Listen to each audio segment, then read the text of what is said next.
नमस्कार दोस्तों, महाभारत युद्ध समाप्त होने के बाद आखिर क्यों हुआ अर्जुन और भगवान श्री कृष्ण के बीच। भगवान श्री कृष्ण ने जो किया देखने के बाद आपके भी होश उड़ जाएंगे।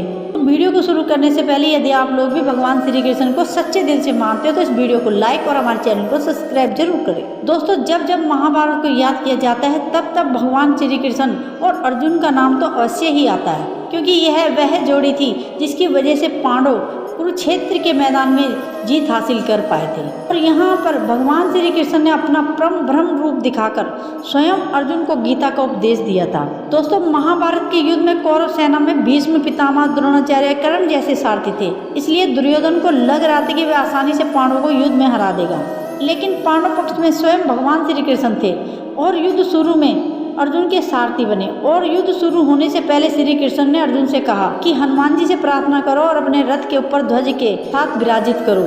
श्री कृष्ण की बात मानकर अर्जुन ने ऐसा ही किया। अर्जुन भगवान श्री कृष्ण के कितने बड़े भक्त हैं ये बताने की आवश्यकता नहीं है, तो आपकी जानकारी के लिए बता दूं कि भगवत पुराण में हमें एक ऐसी कथा का वर्णन मिलता है जिसमें अर्जुन को भगवान श्री कृष्ण से युद्ध करना पड़ा था।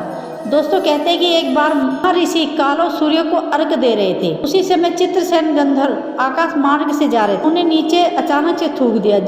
उन्हें जरा भी अंदेशा नहीं था कि नीचे कौन है, और वह पीक सीधे महर्षि कालो की उंगली पर जाके गिरा, जिससे उनकी साधना अपवित्र हो गई। यह देखकर उनको बहुत बड़ा क्रोध आया और उन्होंने अपने तपोबल से जान लिया कि यह कार्य चित्रसेन का है।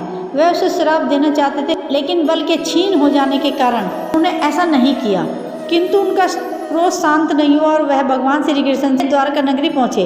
भगवान श्री कृष्ण ने उनकी बड़ी आवभगत की और ब्राह्मण पर हुए इस पाप कर्म को सुनकर उन्होंने प्रतिज्ञा ले ली कि 8 पहर के अंदर वह चित्रसेन का वध कर देंगे। देव ऋषि ने हास्य में कहा कि आप यह अति उत्तम कर्म कर रहे हो, क्योंकि मृत्यु से पूर्व दान दक्षिणा देना अति पुण्य का कार्य होता है। उनकी यह बात सुनकर चित्रसेन डर गए और उनसे इसका कारण पूछा। तब देव ऋषि ने बताया कि भगवान श्री कृष्ण ने 8 पहर में तुम्हारे वध की प्रतिज्ञा ले ली है। अब तो त्रिलोक में कोई भी तुम्हारी रक्षा नहीं कर सकता। चित्रसेन श्री कृष्ण का प्रताप जानते थे।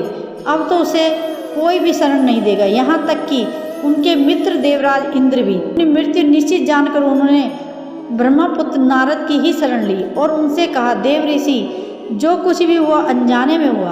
फिर पता नहीं क्यों प्रभु ने मेरे वध की प्रतिज्ञा ले ली है। ऋषि, अर्जुन अवश्य ही मेरा शिष्य है, किंतु वह भगवान श्री कृष्ण का अनन्य भक्त है, और जब पता चलेगा कि श्री कृष्ण मेरे वध की प्रतिज्ञा कर चुके हैं तो कदाचित मेरी सहायता नहीं करेगा। देव ऋषि ने सुभद्रा के पास जाकर उनसे अवध लेने को कहा। उनकी आज्ञा मानकर चित्रसेन यमुना के तट पर पहुंचा और संध्या वंदना कर रही सुभद्रा को अपना परिचय दिया। तब सुभद्रा को पता चला कि वह उनके पति के गुरु हैं, तो उन्होंने बड़ा आदर सत्कार किया और चित्रसेन ने बड़ी चतुराई से कहा कि प्राणों पर एक संकट आ पहुंचा और वह चाहते कि सुभद्रा अर्जुन से कहकर उनके प्राणों की रक्षा करे। महाभारत के युद्ध में अगर पांडवों की तरफ अर्जुन न होते तो युद्ध को जीतना पांडवों के लिए इतना आसान नहीं होता। तक लोगों को केवल अर्जुन के ब्रह्मास्त्र के बारे में ही पता था।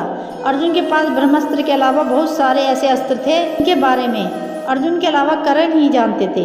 दोस्तों, बाकी की जानकारी अगले भाग में बताएंगे कि कैसे अर्जुन और श्री कृष्ण के बीच हुआ महायुद्ध। दोस्तों, अगर आपको वीडियो पसंद आए तो वीडियो को लाइक करें और कमेंट करके हमें ज़रूर बताएं कि आपको वीडियो कैसा लगा। बेल आइकन को ज़रूर दबाएं ताकि इसका अगला भाग जैसे ही आएगा तो उसका नोटिफिकेशन आपको सबसे पहले मिल सके। थैंक यू सो मच दोस्तों।